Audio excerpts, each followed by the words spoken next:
اور اعوان بننے کے لیے یثرب، جسے مدینۃ النبی ہونے کا شرف حاصل ہوا، ان لوگوں کی کچھ خصوصیات ایسی تھیں، ان لوگوں کا کچھ مزاج ایسا تھا، ان کا کچھ نرم مزاج اور ان کی نرم طبیعت ایسی تھی، ان میں مہمان نوازی کا عنصر ایسا تھا، ان کی قوت اور شجاعت ایسی تھی کہ جس کی بنیاد پر اللہ رب العالمین نے اس بات کا فیصلہ فرمایا کہ نبی کریم صلی اللہ علیہ وسلم کے اعوان اور انصار کون بنیں گے؟ یثرب والے۔ اس علاقے کو نام ملے گا مدینۃ النبی صلی اللہ علیہ وسلم۔ یہ کوئی معمولی بات نہیں تھی۔ تو دو علماء یہودی ان کو لے کر آئے تبع حمیری کے پاس۔ تبع حمیری نے ان سے پوچھا کہ یہ بتاؤ یہ کیا ماجرا ہے؟ یہ جو اوس اور خزرج کے لوگ ہیں، دن میں ہماری لڑائی ہوئی، رات میں جنگ بند ہو گئی، رات میں کھانا بھیجا ہمارے لیے۔ تو انہوں نے کہا ہاں آپ کی ضیافت کی ہے، آپ کی مہمان نوازی کی ہے۔ تو کہا کہ اس میں کچھ ملایا ہوگا، کچھ زہر ملا؟ کہا نہیں، کوئی زہر نہیں ہے اس میں۔ کیوں؟ وہ آپ کی مہمان نوازی کرنا چاہے، اس لیے کہ اوس اور خزرج کے لوگ بھی اپنے آپ کو یمنی الاصل کہتے ہیں کہ ہم بھی یمن کے ہیں، تو وہ تو آپ کو اپنا مہمان سمجھتے ہیں۔ کتنے اعلیٰ اخلاق کے حامل تھے۔ تو کہا پھر دن میں لڑے کیوں؟ تو کہا لڑائی تو حضرت آپ نے شروع کی تھی، آپ نے لڑائی شروع کی، تو یہ بزدل لوگ نہیں ہیں، ان میں شجاعت ہے، ان میں بہادری ہے۔ تو کہا پھر میرے بیٹے کو قتل کیوں کیا؟ کہا لڑائی ہو گئی، آپ کے بیٹا بھی لڑا اوروں سے، آپس میں لڑائی ہوئی، لڑائی میں تو ہوتا ہے اس طرح۔ تو کہا یہ مجھ سے ڈرتے نہیں ہیں، کتنے دن ٹھہر سکیں گے میرے مقابلے میں تو لشکر لے کر آیا ہوں، میری تو فوج ہے، میں تو اس بستی کی اینٹ سے اینٹ بجا سکتا ہوں۔ تو کہا نہیں آپ نہیں کر سکتے۔ کیوں؟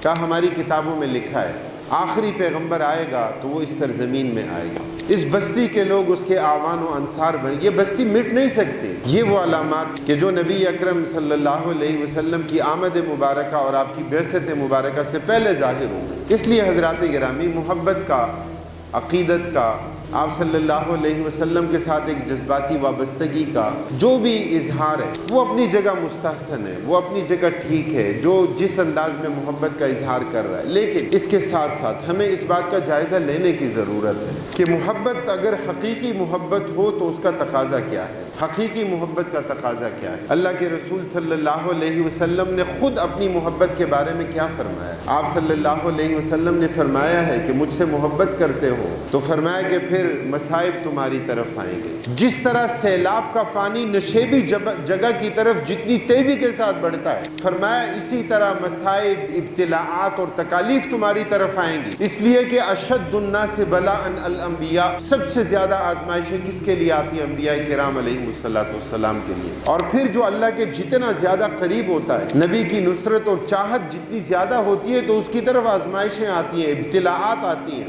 اس لیے اگر ہمارا یہ ذہن ہو کہ محبت بھی ہو، عقیدت بھی ہو، عقیدت کے چند مظاہر بھی ہوں، اور امن اور اطمینان کی زندگی ہو، کوئی آزمائش نہ ہو، ہماری زندگی میں کوئی بدر نہ آئے، ہماری زندگی میں کوئی احد نہ آئے، ہماری زندگی میں کوئی کوہ صفا نہ ہو، ہماری زندگی میں کوئی صلح حدیبیہ نہ آئے، یہ تو ہر فرد کی زندگی میں آتا ہے۔ آپ کی زندگی میں جو آئے گا تو اس کا نام کچھ اور ہوگا، وہ بدر نہیں ہوگا تو کوئی اور محاذ ہوگا، وہ احد نہیں ہوگا تو وہ کوئی اور محاذ ہوگا۔ لیکن محبت اور چاہت کا ایسا اسلوب کہ ہم نبی کریم صلی اللہ علیہ وسلم کی آسان سنتوں کا انتخاب کریں، تو کسی بھی سنت کو حقیر سمجھنا گناہ ہے۔ آپ کی کوئی بھی سنت حقیر نہیں ہے، آپ کی پوری حیات طیبہ، آپ کی کامل سیرت مطہرہ ایک کھلی کتاب کی صورت میں موجود ہے۔ آپ اپنی آنکھوں میں سرما کیسے لگاتے تھے، اس پر عمل کرنا بھی باعث اجر و ثواب ہے۔ آپ بالوں میں مانگ کیسے نکالتے تھے، تیل کیسے لگاتے تھے، آپ کھانا کیسے کھاتے تھے، آپ پانی کیسے پیتے تھے، آپ سوتے کیسے تھے، جاگتے کیسے تھے، آپ کی رفتار، آپ کی گفتار، آپ کی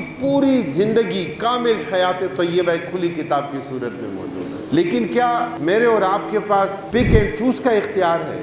کیا آسان سنتوں کے انتخاب کرنے کا اختیار ہے؟ کیا مصائب، مشکلات اور تکالیف کو چھوڑ کر ایسا کوئی اختیار میرے اور آپ کے پاس نہیں ہے؟ ملک میں غیر اسلامی قانون سازی ہو اور ہم یہ کہیں کہ ہم تو امن اور اطمینان سے ہیں۔ میں نے پچھلے جمعے بھی یہ بات ذکر کی تھی اور میں آج پھر اس پر اپنی گفتگو کا اختتام کرتا ہوں۔ اس لیے ہمیں اپنا کردار ادا کرنا ہوگا۔ آپ اپنی انفرادی زندگی میں انفرادی سطح پر اپنا کردار ادا کیجئے۔ آپ آواز اٹھا سکتے ہیں، آواز اٹھائیے۔ آپ لکھ سکتے ہیں، آپ لکھیے۔ آپ سوشل میڈیا پہ بات کر سکتے ہیں، آپ بات کیجئے۔ آپ کسی جلسے میں، احتجاج میں، مظاہرے میں شرکت کر سکتے ہیں، آپ شرکت کیجئے۔ آپ اقتدار کے ایوانوں تک رسائی رکھتے ہیں، آپ وہاں اپنا کردار ادا کیجئے۔ یہ تصور غلط ہے کہ جب تک نقصان میرے گھر تک نہیں پہنچے گا میں سمجھوں کہ میں محفوظ ہوں۔